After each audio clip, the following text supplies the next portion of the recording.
Good afternoon, everyone. I'm Advocate Harpreet. People know me as Preeti Gupta as well. I'm practicing in Ambala, Dera Basi and Chandigarh High Court as well. So आज जो मेरा topic है वो है कि अभी recently supreme court ने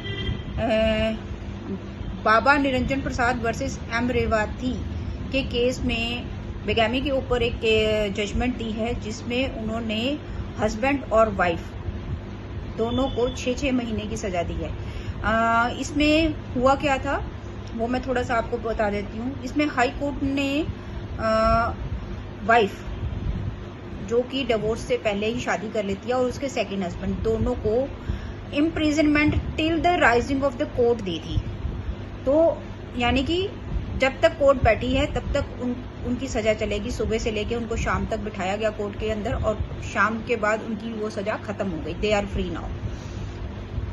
हुआ क्या था कि ये केस जो है पहले ट्रायल कोर्ट में गया था। ट्रायल कोर्ट में 1 साल की सजा दी गई। इससे एग्रीव्ड वाइफ जो है अपने सेकंड हस्बैंड के साथ सेशन में गई। सेशन ने उनको इक्वेटेड कर दिया। इससे परेशान होकर हस्बैंड हाई कोर्ट गया। हाई कोर्ट ने उनको क्या किया, imprisonment till the rising of the court ये कह के उनका खत्म कर दिया। हस्बैंड इससे भी परेशान हुआ कि ये तो कोई ऑर्डर नहीं हुआ। तो इसके बाद वो गया सुप्रीम कोर्ट। सुप्रीम कोर्ट में जब ये केस लगा तो सुप्रीम कोर्ट ने इस चीज को माना कि अगर हम इतने इस टाइप की सजा देंगे, देखिए वैसे तो जो जज है उसकी डिस्क्रिशनरी पावर है कि वो जो भी टर्म दी गई है सजा की उसमें वो अपनी मर्जी से कितनी भी सजा दे सकता है।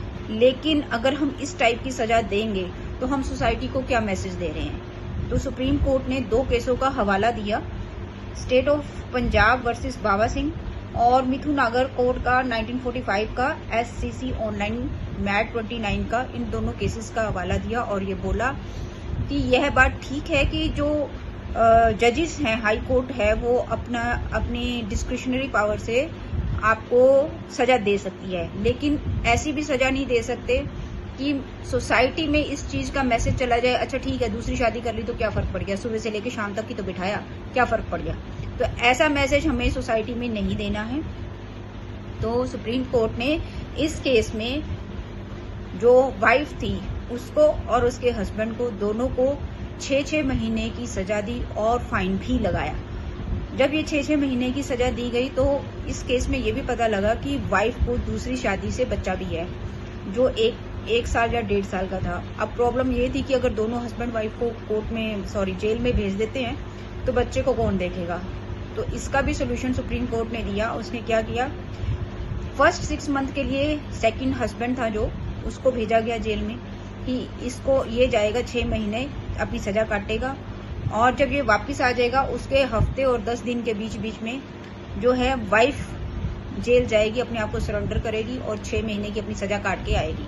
तो इस ढंग से उन्होंने बच्चे को देखते हुए कि इन बिटवीन जब ये दोनों अपनी सजा काट रहे होंगे तो दोनों माँ बाप में से एक जो पेरेंट है वो बच्चे के पास रहेगा।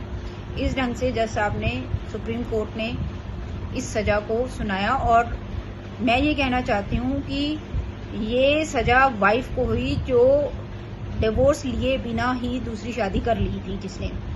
लेकिन इसका मतलब ये नहीं है कि जो मेल्स हैं, जो हस्बैंड्स हैं, वो खुश होने लग जाएं, वाह जी वाह वाइफ को देखो कितनी सजा मिली है।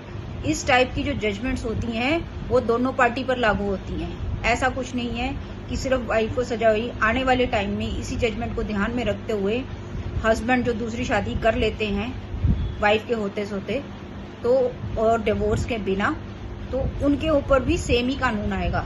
अभी देखिए फर्स्ट टाइम ये 6-6 महीने की सजा हुई है, हो सकता है ये ज्यादा भी हो सकती है। जो इसमें सजा का प्रावधान है वो 7 ईयर्स तक है, तो कुछ भी हो सकता है। तो जो बेगैमी है यानी कि दूसरी शादी है, इसको सच में एक बहुत सीरियस क्राइम माना गया है। तो इन फ्यूचर आप लोग ध्यान से चलें। Thank you so much.